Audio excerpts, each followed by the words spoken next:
A consultant dermatologist from the Lagos State University Teaching Hospital, Dr. Anaba Ehiaghe, says frequent use of a sponge for bathing is unnecessary.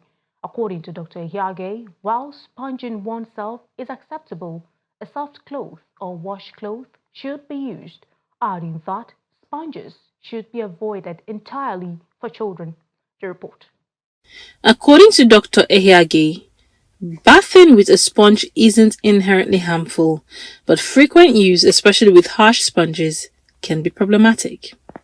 While sponges come in various types and colors, exfoliating the skin through sponge use is not essential but is popular because it is a practice often passed down through generations. Most people use sponge simply because we have all grown up using sponge.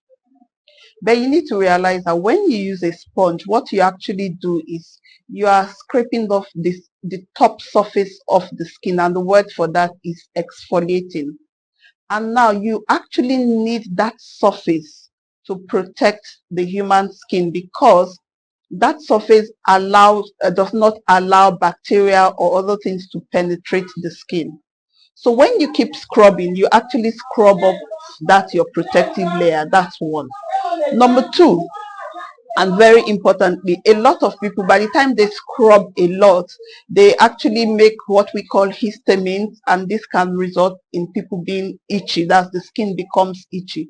So really, sponging you don't need. When we have a bath, all we want to do is just take off the dirt. To understand the prevalence of sponge use, we spoke to Lagos residents about their bathing habits and those of their children.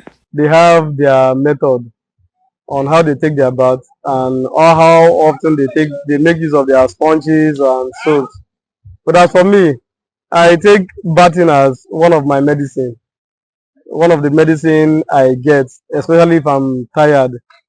So each time I take my bath, I get more relief. I'll become more relieved. So for me, I take my bath either once or twice in a day. For me, I normally use my sponge if I return back from work in the evening.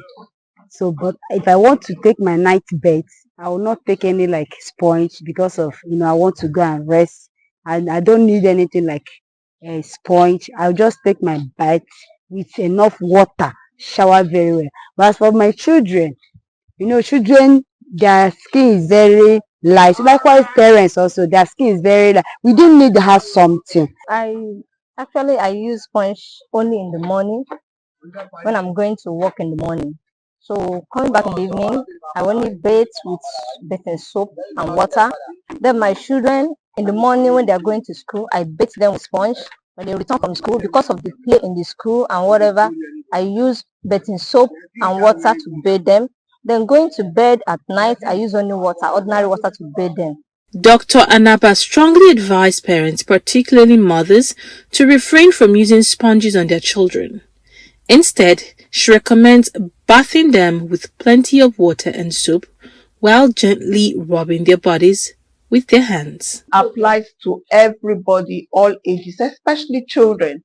Now the child, what is the child? They're just playing in the sand, and what's on the child's skin? Just dust. Soap and water, we get that out. There's no point, there's no need to use a hard sponge on a child's skin, and that skin is so tender. You don't want to do that to the child, and then the next thing, you have a lot of cuts on the child, and before you know it, there's another disease coming on the child. So please, mothers, if you're listening, please, no hard sponge on your child. Just use a soft cloth if you must use a sponge. The medical consultant and dermatologist advised that if a sponge must be used, a soft cloth or washcloth is preferable, adding that hands are perfectly capable of effectively cleaning our bodies.